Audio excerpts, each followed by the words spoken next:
Good evening, teachers, wherever you are, whether you're at home or working in school or you're trying to do tuition over the internet. I hope you're all well, and I really mean that in the most sincerest sense. Wow, what a couple of weeks we've had. So sorry that this post is late. There's a couple of reasons for that. One, me and my daughter have not been particularly well. Just bad colds, I think. And then the other reason is I felt really overwhelmed by the whole situation. There's not a lot of teaching situations that I don't feel like I can offer some kind of guidance on, but like this is nothing that we've seen before, is it? And I kind of like battled with, well, what could I possibly offer people that's going to make kind of any real help in this situation. And so I've thought about this for a while. I thought, well, what could I do? What kind of any practical advice I could give? And so I basically chose to want to speak to you about giving or estimating year 11 grades, because obviously, as we all know, exams are not going to be sat for GCSEs this summer. There is talk about students being able to voluntarily sit their exam early next academic year. But for now, the majority are probably not going to do that. So for now, teachers have got to make a really smart, informed decision on what GCSE grade their classes are going to get. And I do think this is quite an opportunity for teachers to nail on and get this absolutely spot on. We've all, anyone who's been teaching a few years, we've been through the process of, we think we know what someone's going to get. They've worked hard all year. They think they're going to nail that exam, and then they panic, they freeze, someone in their family dies, and for whatever reason, they're disappointed in the grade. We're disappointed as teachers in their grade, and we know they could have done better.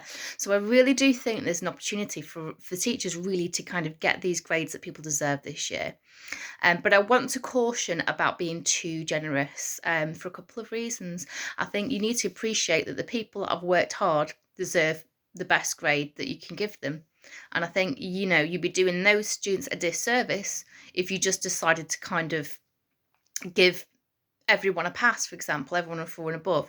You've got to really think long and hard about what grade you think they would have got if they'd have sat that exam, hand on heart, not being too optimistic.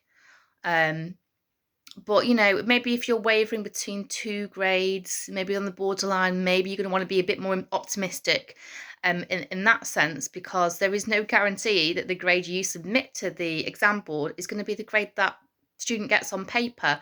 I've been reading a little bit online about how this process is going to kind of go forward, and it's still quite vague, it's still quite woolly. But one kind of important point I did pick up on quite subtly was that the exam boards were going to follow Bell's curve, which was basically they're going to make sure the same amount of people, the same percentage of the cohort are going to get your grade ones, the same percentage last year, going to get your grade 2s, 3s, 4s and 5s. Right, so if everyone decides they're going to give a grade 4 and 5 out, what happens? Exam board's going to have to make that decision, aren't they, to bring some people down. So really be hands on heart, be honest about where you think people are at. It's really hard because your mock exams should be your best indicator of how a student's done. They should be. If I reflect back 2 years ago, I was really optimistic and thought, 2/3 of this class, they'll improve on the mock exam result and they'll get an extra grade. They'll go up an extra grade, most of them, between the mock exam and the summer exam. Well, they didn't. They were a little bit arrogant. A lot of them were high ability kids, and they thought they could get the grade without putting the work in. And I was quite shocked, disappointed. And then so last year kind of changed again. So I'd say maybe 1/3 of the kids that I taught across the GCSE cohort actually improved from the mock exam to the final exam, and it was those with a nailed on work ethic, always class on time, always prepared, always putting in the decent effort with the homework. And of course you have to factor in coursework as well, because with geography and a lot of subjects it's 25%, so that's going to have a bearing. So if I was going to do this, I'd go, right, what are my mock exam results? Who are my top 30% work hard people? who was close to the grade boundary above, right? I think they would have actually pushed ahead and got an extra grade, submit the grade up. But these other people, no, I would stick with what their mock exam result was in comparison with their coursework. And you need to be making sure you're making these decisions as a department. I know people are going to be working at home. You're not going to have like departmental meetings together because people aren't going to be in school at the same time, but you do need to have this kind of discussion, even if it's over the telephone or a group webinar with your head of department, because you all need to be doing it in the same way. And if I was still head of department, this is kind of the process that I would be going through and saying, right, pick your top 30%ers who are working hard, people close to the boundary, push them up. Everyone else just be dead honest. Down the line, whatever the mock exam result was, that's what they get. Because you're not really doing anyone any favours by inflating grades with this opportunity, because they're not going to necessarily get the grade that you say they're worth, and they're going to go on to A-level and study A-level courses that might be really difficult for them if you've kind of artificially inflated their grade, and they might struggle. So you need to think kind of long term about that.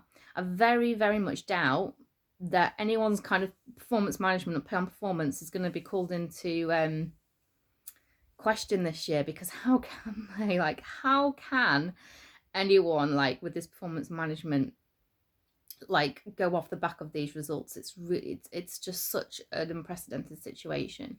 So I would just be honest.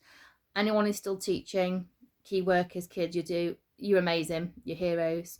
I kind of feel like a little bit left out of the loop, to be honest, as a supply teacher. I feel like I've gotten off the bat really lightly, and I'm quite grateful that I'm not in the chaos there.